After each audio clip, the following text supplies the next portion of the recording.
다행이네요. 있어요. 개인적으로 궁금한 거 하나 여쭤봐도 됩니까? 저는 또 하나의 굉장히 안 좋게 보는 이번 사태에서 인물이 추경호 원내대표거든요. 추경호 원내대표는 국회에 있었음에도 불구하고 표결에 참여하지도 않았고 지금 보도를 보면은 의원들을 굉장히 혼선을 줘가지고 못하게 하려고 한 정황이 제가 봤을 때는 확실합니다. 근데 이 추경호 원내대표가 우원식 의장한테 지금 우리 의원들 갈 때까지 좀만 기다려달라 이렇게 연락을 했는데 뭐 이렇게 하더라 이렇게 발언을 했잖아요. 근데 혹시 진짜 전화를 했는지 우원식 의장이 받았는지 그것까지는 확인하기 어렵죠. 난 추경호 원내대표가 약간 아니 당사로 모이라고 와, 한 것부터 최악이네. 당사로 모이라고 한 거. 그다음에 우리가 뭐 160여 명 들어왔을 때 그거를 다 확인했을 거 아니에요. 방송을 그렇죠. 통해서 충분히 열려 있다라는 건 알고 의지를 가지면 들어올 수 있다라는 것도 아는 상황에서 아예 뭐 이제 이게 못 들어간다라는 이준석이랑 비슷한 핑계를 댄 거죠. 이준석이랑 다 들어오거든요. 못 들어온 사람이 없었어요. 네. 국회의원들 제지된 사람이 없다니까요. 그러니까 그 봉쇄 속에서도 국회의원들은 다 들여보내줬단 말이에요.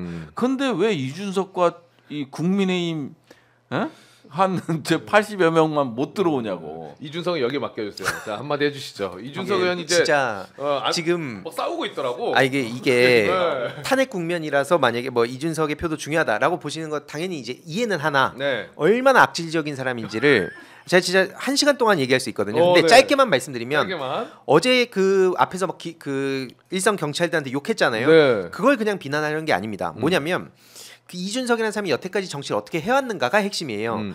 항상 그 민주진영의 그 비난을 하고 조롱할 때는 소위 그 일베 감성에 탑승해서 민주진영 감성팔이 한다고 욕했습니다. 그러면서 자기의 차별화를 두는 게 나는 공학도 출신이기 때문에 항상 해결 능력에 관심이 많다. 그러면서 민주당 후려쳤어요 일단. 그러면서 저 사람들은 떼쓰는 거고 나는 문제를 해결해. 근데 어제 정작 문제 해결한 게 누굽니까? 60대인 이재명 대표 답 넘어가시고 그렇죠. 우원식 의장도 답 넘어가시고 박지원 의원님 80대인데 우리 진작도 역시. 들어가 계시고 그렇죠. 그런 분들이 다 해결을 한 거예요. 이준석 이런 식으로 광을 팔았던 게 문제고 그리고 두 번째는 그 진중권 씨랑 예전에 한 2달, 3달 전쯤에 방송에 나가서 민주당 이거 음모론이라고 또 조롱하던 사람 중에 한 명입니다. 그래서 호환마마 얘기를 막 꺼내요. 그 되게 옛날 얘기잖아요. 맞아요. 호환마마 취급을 한 겁니다. 그런 식으로 조롱을 했던 사람이 지금 자기가 무슨 옛날 YS 뭐 그런 투사 이미지를 갖고 싶은 건지 모르겠습니다만 그런 식으로 언플을 한다? 이건 도저히 용납할 수 없는 거고요.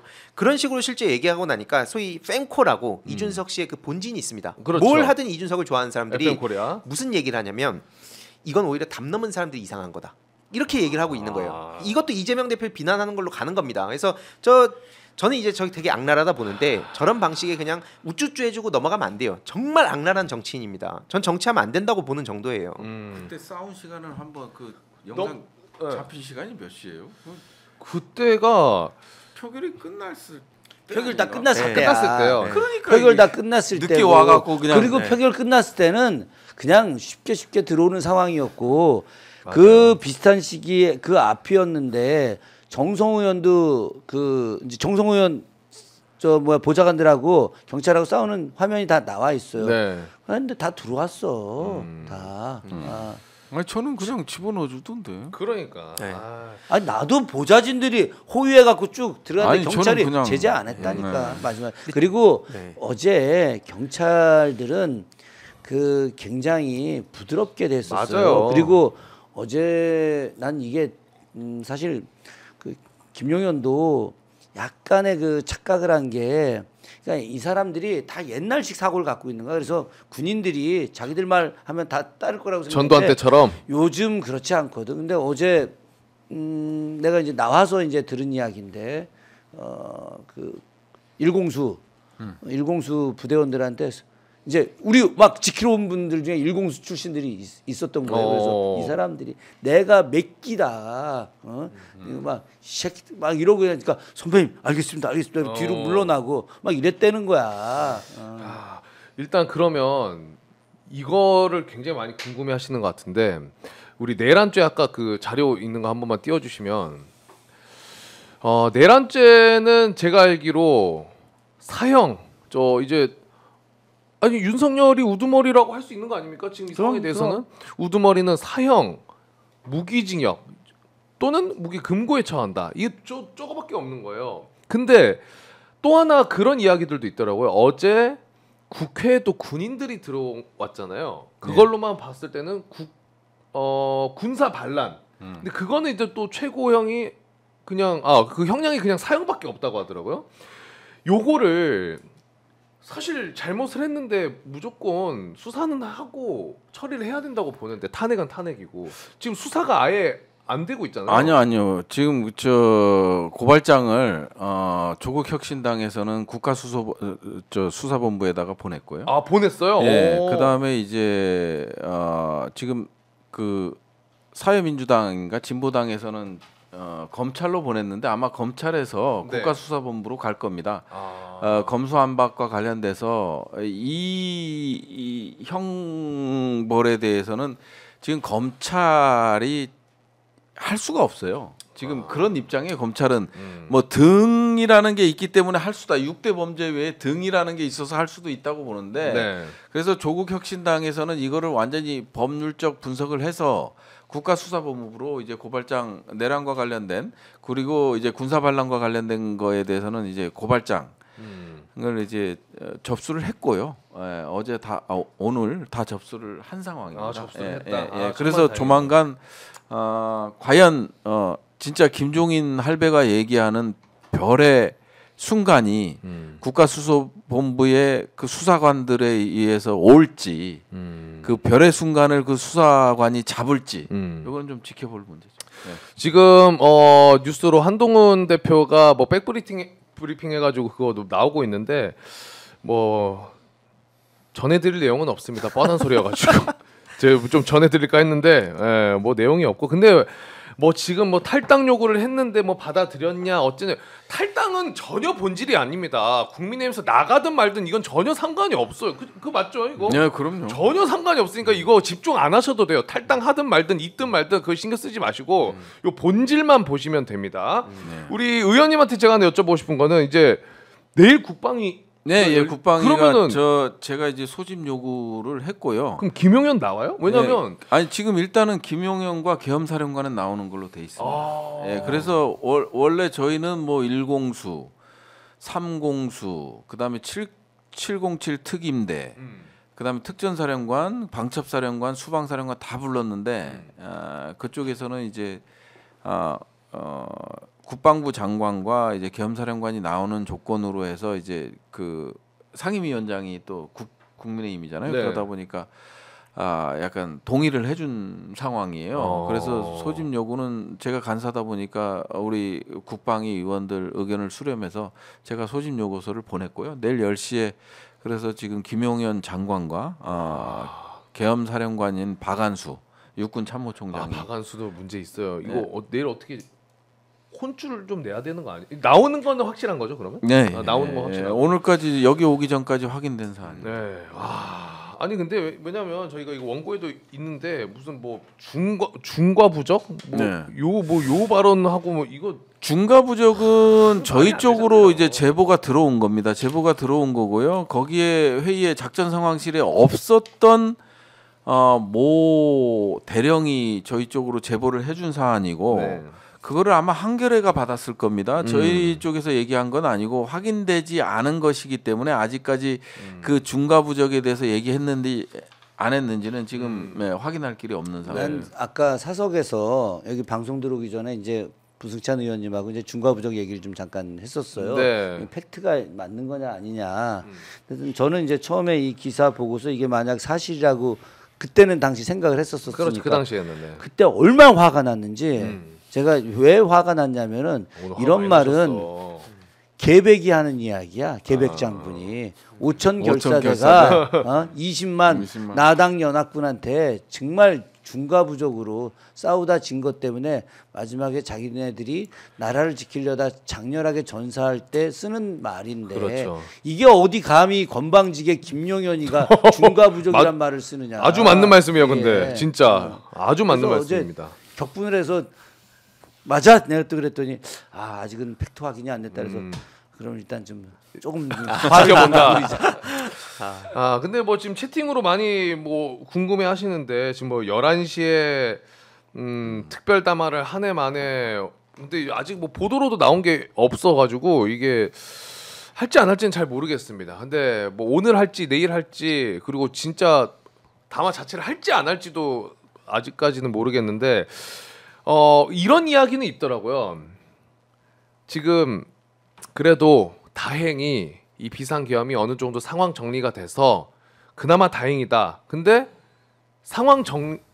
그 이야기를 했더니 어떤 의원님이 저한테 이거 지금 상황 정리된 거 아니다. 잠깐 멈춰 있는 거다. 끝까지 긴장해야 된다. 이런 이야기를 하시더라고요.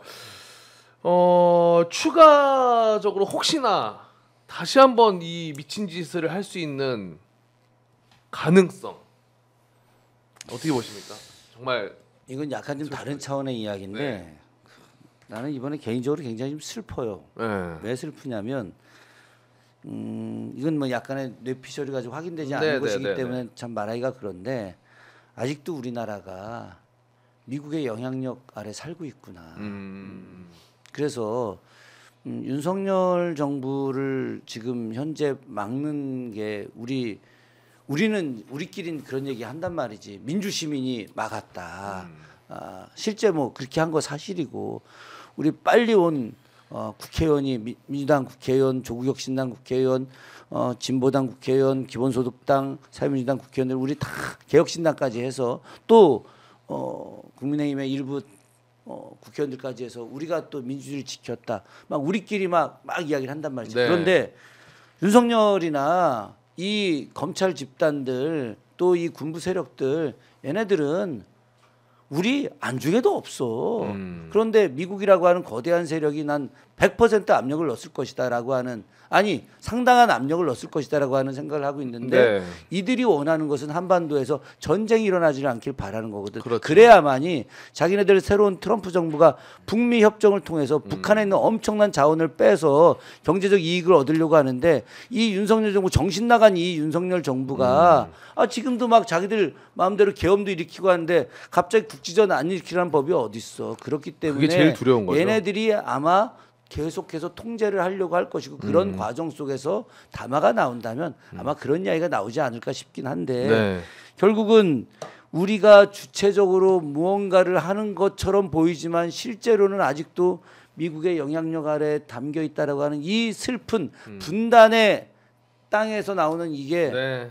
나는 아직도 눈물이 난다는 거죠. 맞습니다. 의원님 어떻게 일단 그냥 냉정하게 보면 뭐 방심하면 안 되죠. 그렇죠. 절대. 긴장의 끈을 놔서는 안 되지만 물리적으로는 지금 법적인 절차에서는 불가능합니다. 추가적인 개헌은 우리가 아까 누차 얘기했지만 결국은 어느 장관이 이제 건의를 할 것이냐. 그다음에 이 건의를 국무위원들 지금 다 총사퇴 지금 의사를 표명한 상황이라서 그러면 그 국무회의는 심의를 할 수 있느냐? 그 심의 결과를 기반으로 해서 대통령이 다시 선포를 해야 되는데 안 그러면 모든 시스템을 무너뜨리고 독재적인 방식으로 해야 되는 거잖아요. 그러면 전 세계적으로 이제 납득할 수가 없는 거고. 그렇죠. 그다음에 우리는 아무리 독재 정권이고 권위주의 정권이 지금 등장했지만 그럼에도 불구하고 민주주의 제도라는 게 안착이 됐어요. 네, 맞습니다. 그래서 권력을 제한시키고 있는 거거든요. 이번 계엄도 마찬가지예요. 그런 효과를 지금 우리는 보고 있고 21세기 대한민국은 그런 효과 속에서 제한을 하고 있는 거기 때문에 저는 거의 법적 제도적으로는 불가능한 상황이고 네. 식물 정부로 갔다고 보여져요. 그래서 이건 불가능한 거고 다만 이재명 대표께서 말씀하신 이제 남북 관계의 긴장 조성을 통한 비상계엄 가능성은 남아 있는 거죠. 이제 변수는 남북 관계밖에 없는 거예요. 그래서 남북 관계가 이제 어느 특정 지역에서의 군사적 충돌이 일어나고 그런 상황에서 자연스럽게 국내 질서를 유지해야 되니까 그때는 이제 비상계엄 혹은 전시계엄이 가능하거든요. 그 시나리오 하나는 남아 있는데 이거를 과연 군이 의도적으로 북한을 자극하기 위한 작전을 수행할 수 있느냐. 이건 또 군 일선 지휘관들의 위법성 판단을 하겠죠. 그렇죠. 그렇기 네. 때문에 상당히 어려운 상황인 거는 윤석열 정부 입장에서 제2의 비상계엄은 상당히 어려운 상황이라고 지금 진단해 봅니다. 천만 다행입니다. 네. 자, 저희가 시간이 다 돼가지고 이제 좀 마무리를 해야 될 것 같은데 마지막으로 짧게만 여쭤보겠습니다. 내년에 조금 벚꽃 피기 전에 뭐 이렇게 할 수 있나? 저희가 아니면은 벚꽃 조금 피고 나서 이렇게 뭐 투표를 한번 할 수 있는 기회가 있나요? 뭐 어떤 투표라도? 상당히 하늘은 그리고 국민은 독재자의 권력의 지속을 원치 않습니다. 정확합니다. 네, 그렇기 때문에 저는 기도하고 있고요. 그리고 내년 봄에 꽃피는 봄에 저는 충분히 대선이 가능한 시점에 왔다고 보고 있고요. 네. 탄핵 절차를 밟은다면 어렵겠죠.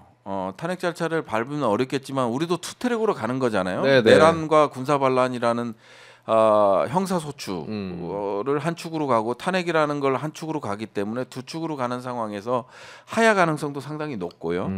예, 그런 관점에서 봤을 때 충분히 희망이 진짜, 있다. 예, 희망이 있고. 있다. 예, 이런 입장입니다. 왜냐면 아직 화 좀 풀고 가실 거예요, 아니면 화 안고 가실 거예요? 어떻게 하실 거예요? 윤석열 탄핵을 제가 외친 게 2022년 9월이에요. 네, 22년 9월. 네, 그때 대선 끝나고 나서 몇 달 뒤부터 탄핵을 오. 외치고 내가 최초로 탄핵 외친 게 대전이었거든. 대전서부터 시작해서 계속해서 지금까지 했는데 네. 난 조기 대선은 100%라고 생각을 합니다. 100%라고 생각하고 대선이 중요한 게 아니다. 지금은 대선이 중요한 게 아니라 대선 이후에 이 사회 대개혁이 어떻게 될 것이냐. 맞아요. 이제 우리는 그거 준비해야 된다. 난 이 조기 대선은 뭐 확실하게 간다. 하야가 됐든 탄핵이 됐든 조기 대선은 100%다. 100%다. 예, 100%. 이거는 더 이상 뭐 그 뒤에 다른 건 없다. 그런데 우리가 왜 사회 대개혁에 대한 준비를 해야 되느냐. 박근혜 탄핵 이후에 민주정부가 들어섰지만 과연 우리가 좀 부끄럽지만 사회 대개혁을 한 게 뭐가 있느냐. 남북 관계도 제대로 하지 못했고 문재인 대통령만 평양도 갔다 오고 백두산도 갔다 오고 뭐 많이 갔다 왔어. 네. 가서 백두산 가서 노래도 부르고 막 다 했단 말이지. 검찰 개혁한다고 뭐 했는데 제대로 된 것도 없고 언론 개혁도 못했고 한 게 하나도 없거든. 그러니까 지금 많은 국민들이 뭔가 제대로 하지 않으려고 해봤자 또 지들끼리 헤쳐먹을 텐데 이런 얘기만 하는 거 아닙니까? 화가 아직 안 개혁이 풀렸습니다. 화가 아직도 그래? 있으셔. 예. 근데 하여튼 네. 사회 대개혁이 중요하다. 그거 준비해야 된다 우리는. 네, 알겠습니다. 우리 이사님도 마지막으로 한 말씀 네, 해주시죠. 하고 싶은 말이 많았는데 그렇죠. 워낙 또 대단하신 분들과 그렇죠. 하다 보니까 그 결론만 말씀드리면 이제 전략과 전술을 좀 나눠서 보는 편이에요. 근데 전략에 대한 게 이제 중장기적인 거다 보니까 사회 뭐 대개혁이랑 연관되는 거고 그 가기 위한 소규모 전투들 그 중에 하나가 이제 대선도 있을 수 있는 거고 여러 전투들이 벌어지고 있죠. 네. 그 차원에서 전술적인 보강이 너무 많이 필요하다. 그러니까 이게 왜냐면 정치인분들 뭐 두 분을 말씀드리는 게 아니라 보통 이제 큰 얘기들 하다 보니까 자꾸 짜잘짜잘한 거 너무 많이 놓쳐요. 당원들이 받은 상처 혹은 뭐 고통 그리고 어떤 무기를 들고 싸워야 될지도 계속 물어보는데도 큰 얘기를 하면 싸움 못 하거든요. 그렇죠. 그래서 특히 국회에서 이제 뭐 윤석열 탄핵 국면으로 간더라도 온라인상에서는 전 이거 굉장히 중요한데 아까 말씀드렸듯이 이재명 대표에 대한 전선으로 갈 겁니다. 무조건. 그러니까 이재명 대표도 똑같다. 그 독재란 키워드로 때리면 그걸 항상 무력화시키는 미사일을 날려요. 그래서 저도 비유를 하자면 그냥 이해하기 쉽게 온라인상의 사드가 필요하다. 온라인 아이언돔이 필요한데 그 미사일 누가 날리냐면 우리 시민들이 날리는 겁니다. 시민들이 자발적인 그러니까 공격용으로 저들 조롱하고 좌표 찍자는 게 아니라 방어용 미사일은 날려야죠. 그렇죠. 근데 이걸 항상 우리가 어떤 식으로 냅뒀냐면 야, 저런 거 가치도 없는 얘기야. 그냥 먹금이 답이야 하다가 이준석이랑 괴물이 여기까지 왔습니다. 이걸 막기 위해서는 시민분들이 그냥 별거 아닌 거라 생각하더라도 진실을 바로 잡아줘야 돼요. 맞아요. 그게 그래서 책으로 치면 누가 진실을 전복하려 하는가 이 리 맥킨타이어의 책을 정준희 교수님이 해제를 하셨거든요. 네. 탈진실의 시대를 살고 있습니다. 이거를 우리가 그냥 댓글 하나하나 우습게 넘기면 안 돼요. 그 얘기를 드리고 싶습니다. 네, 알겠습니다. 자, 오늘 좀 여기서 마무리 해보면 좋을 것 같고요. 저는 이제 국민의힘 의원들에게 진짜 하고 싶은 이야기가 있습니다.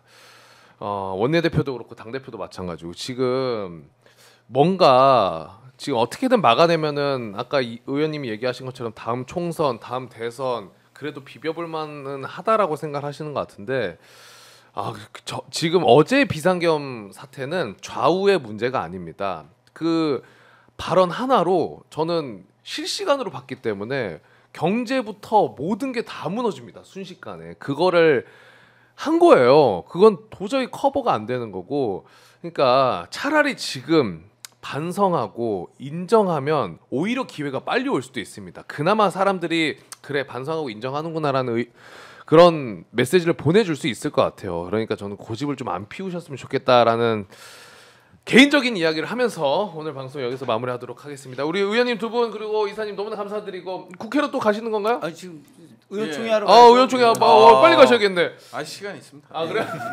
자, 우리 의원님 그리고 황인재 이사님과 인사 나누면서 저도 같이 물러가도록 하겠습니다. 내일 저녁 9시에도 많이 찾아와 주시기 바라겠습니다. 오늘도 함께해 주신 여러분 대단히 고맙습니다. 고맙습니다. 맞습니다. 이거 화내면